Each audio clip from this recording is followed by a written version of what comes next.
Jeg vil i denne video bevise A0, formen for nutidsværdien af annuitet.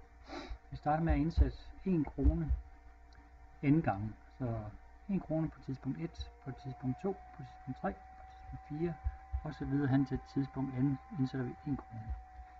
Disse penge skal bruges til at se, hvor meget kan vi låne på tidspunkt 0. Det vil sige, hvad er værdien på tidspunkt 0. Den kalder vi så A0. Vi bruger formel Kn, K0 lige med Kn gange 1 plus rentefoden i minus ente, og diskonterer hver krone så langt tilbage, som den nu har stået. Den første krone har kun stået 1 termin, så diskonteres 1 termin tilbage. Anden krone flytter 2 terminer tilbage, tredje krone 3 terminer tilbage, og så videre. Den sidste krone herovre, den diskonteres n terminer tilbage ved hjælp af K0. Det kan så skrive op, hvis vi lægger alle de tal sammen. Så kan vi skrive, at første krone bliver til 1 plus renten i minus første. Anden krone lægger vi til, og den bliver så til 1 plus renten i minus anden. Plus, så får vi en masse beløb, der lægges til. Plus, plus, plus, der skriver vi nogle prikker. Plus, den sidste krone bliver 1 plus renten diskonteret tilbage med minus ente. Det er så den værdi, vi prøver at finde en formel for. Det vi så gør, at vi laver et lille trick. Vi tager nu den her formel og ganger den med 1 plus renten. Det vil sige, at på højre siden ganger vi med 1 plus renten. Vi skriver 1 plus rentefoden. Vi ganger. Og på den anden side gør vi det samme. Der ganger vi også med 1 plus rentefoden. Så vil jeg sætte en stor parentes, for det er hele siden, der skal ganges med 1 plus rentefoden. Det gør vi så ved at gange ind i parenteser. På venstre siden ganger vi 1 plus renten med A0. Det bliver så til 0 gange 1 plus R gange A0. Nu har vi ganget ind i parentesen på venstre siden. På højre siden ganger vi så ind ved at gange hvert led med 1 plus renten, så den her minus 1 stiger til 0, den stiger til minus 1, og den her stiger til n minus n plus 1. Så vi ganger den her ind ved at hæve hver potens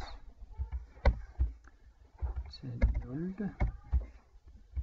Minus første til n minus 1.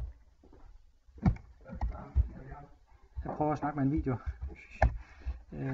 Vi fjerner lige den overflødige parentes. Og så har vi A0. Eller gang med. Nu tager vi så den form, vi lige har fundet. Og lige smider herned.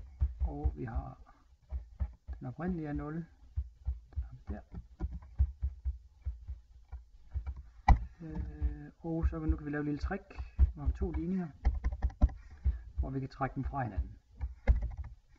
Så jeg tager den venstre side, så tager vi det, der står her, 1 gange A0 plus R gange A0, og trækker A0 fra. Det giver selvfølgelig R gange A0. På den anden side, der er det så snedigt, at alt forsvinder, bortset fra det led og det led. Den der står her, går ud med den, der står her. Den næste går ud med den næste, og så videre. Den sidste herovre går ud med den, der står før prikkerne. Så vi får det led. Så tager vi lige og kopierer ned.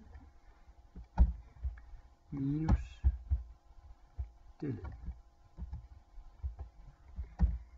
Så er vi næsten færdige. Nu mangler vi blot lige at vide, at alt i 0 giver et tal. Så det, der står her, det kan vi udskifte med et tal.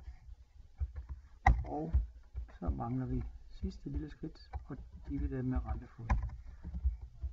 Så vi tager lige og sætter det hele op på en brøkstreg. Dividerer med rentefoden. Og så har vi formen for A0. Det er så A0, hvis vi betaler 1 krone per termin. Hvis vi så udvider i stedet for at betale y kroner per termin, så er det faktisk ret simpelt at rette formen til, at vi ganger med y foran form. Det er så formen for nutidsværdien af en annuitet, opgjort en termin før den første ydelse betales. Så hvis vi lige kigger på tegningen, så skal der gå en termin, før vi begynder at betale første gang.